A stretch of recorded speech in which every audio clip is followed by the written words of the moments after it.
श्री ऋणमोचन महागणपति स्तोत्रं विनियोगः। ओम अस्य श्री ऋणमोचन महागणपति स्तोत्रस्य शुक्राचार्य ऋषिः अनुष्ठुप छन्दः। श्री ऋणमोचक महागणपतिर्देवता मम ऋणमोचन महागणपति प्रसाद सिद्ध्यर्थे जपे विनियोगः। रक्तांगं रक्तवस्त्रं शीतकुसुमगणैः पूजितं रक्तगन्धैः क्षीराब्दोरत्नपीठे सुरतरुविमले रत्नसिंहासनस्थं दोर्भिः पाशाङ्कुशैस्ताभयधरमतुलं चन्द्रमौलिं त्रिनेत्रं ध्यायेत् शान्त्यर्थमिशं गणपतिममलं श्रीसमेतं प्रसन्नम्। स्मरामि देवदेवेशं वक्रतुण्डं महाबलं षडक्षरं कृपासिन्धुं नमामि ऋणमुक्तये। एकाक्षरं हेकदन्तम् एकं ब्रह्मं सनातनम् एकमेवाद्वितीयं च नमामि ऋणमुक्तये।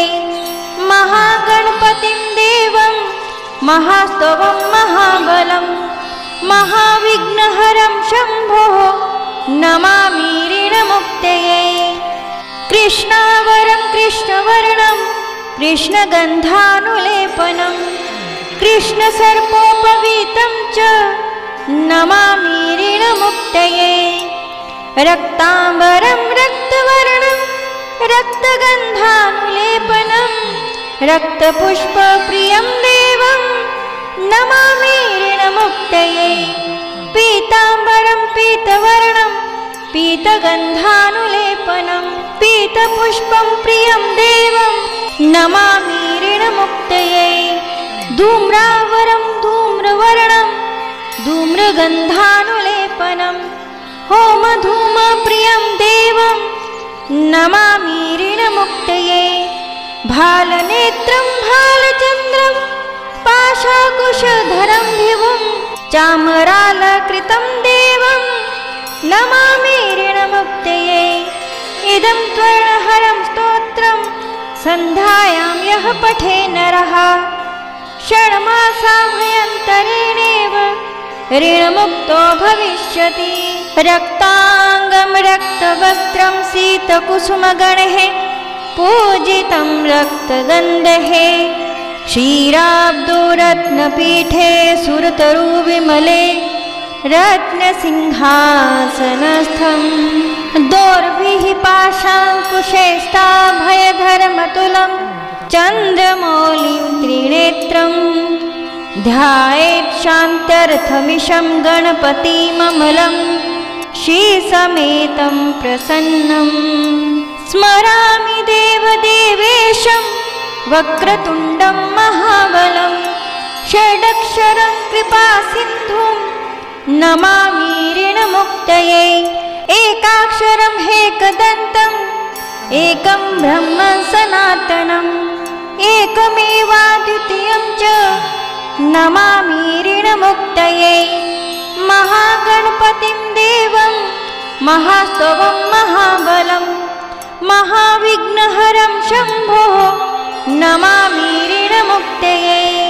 कृष्णावरं कृष्णवर्णं कृष्णगन्धानुलेपनं कृष्णसर्पोपवीतं च नमामि ऋणमुक्तये।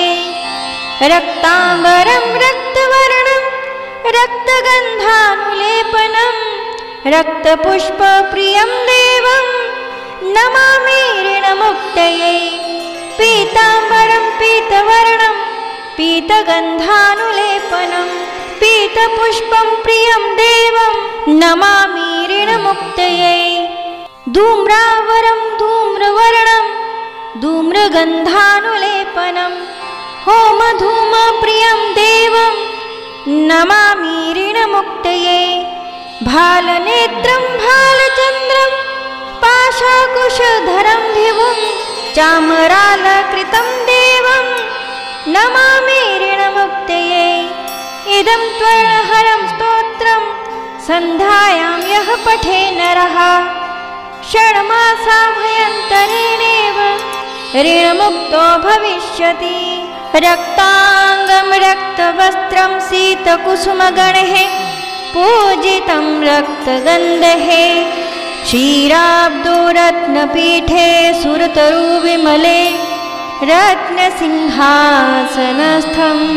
दोर्भिः पाशाङ्कुशैस्ताभयधर्मतुलं चन्द्रमौलिं त्रिनेत्रं ध्यायेत् शान्त्यर्थमिशं गणपतिममलं श्रीसमेतं प्रसन्नं स्मरामि देवदेवेशं वक्रतुण्डं महाबलं षडक्षरं कृपासिन्धुं नमामि ऋणमुक्तये एकाक्षरं हेकदन्तम् एकं ब्रह्म सनातनम् एकमेवाद्वितीयं च नमामि ऋणमुक्तये महागणपतिं देवं महास्तवं महाबलं महाविघ्नहरं शम्भोः नमामि ऋणमुक्तये कृष्णावरं कृष्णवर्णं कृष्णगन्धानुलेपनं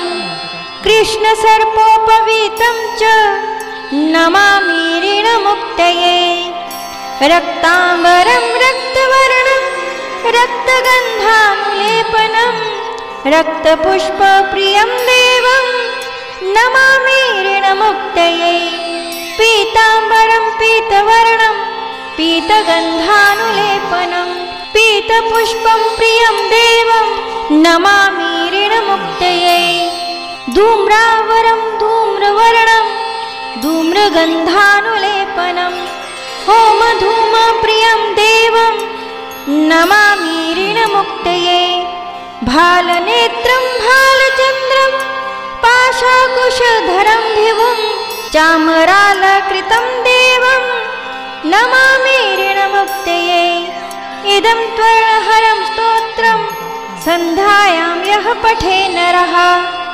षड्मासाभयन्तरेणेव ऋणमुक्तो भविष्यति।